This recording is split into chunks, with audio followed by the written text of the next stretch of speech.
This is a short video from the notes I took in conversation with Pep Martorell, director of the Barcelona Supercomputing Center.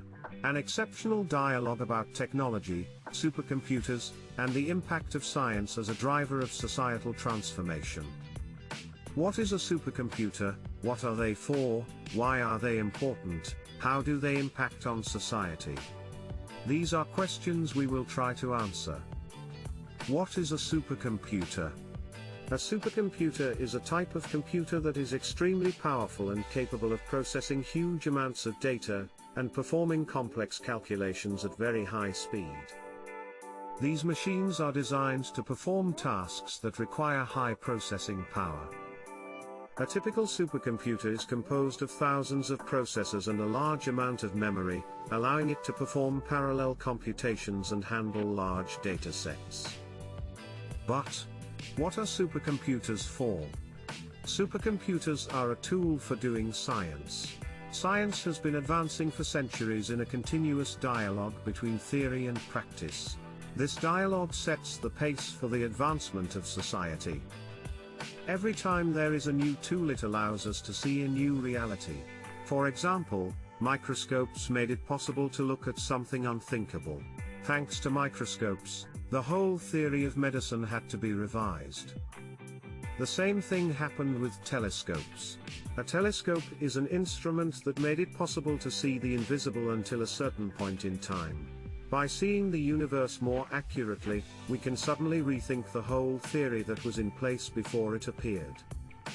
These technologies changed everything.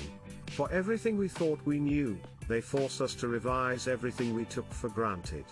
For everything we don't know, new possibilities open up.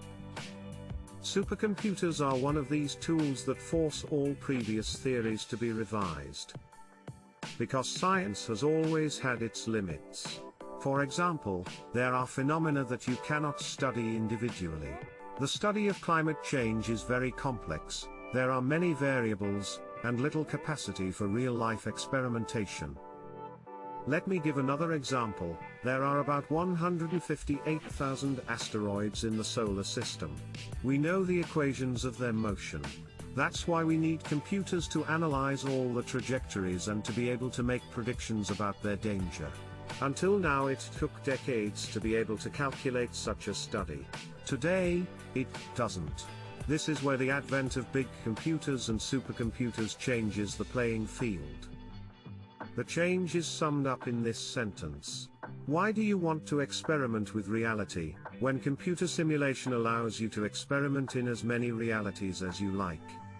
You no longer need to wait to do experiments when the conditions are right.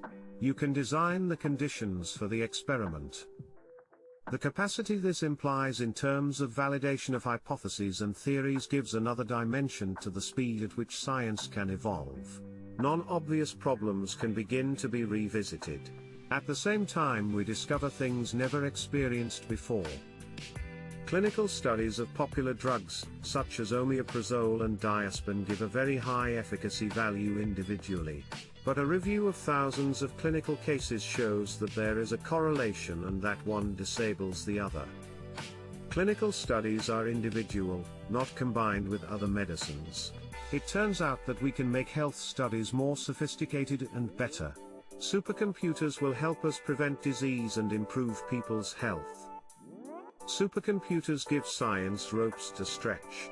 To stretch is to search for reasons and to get closer to a new truth, without forgetting that science forces us to assume that certainties are temporary. The new challenge is to think differently.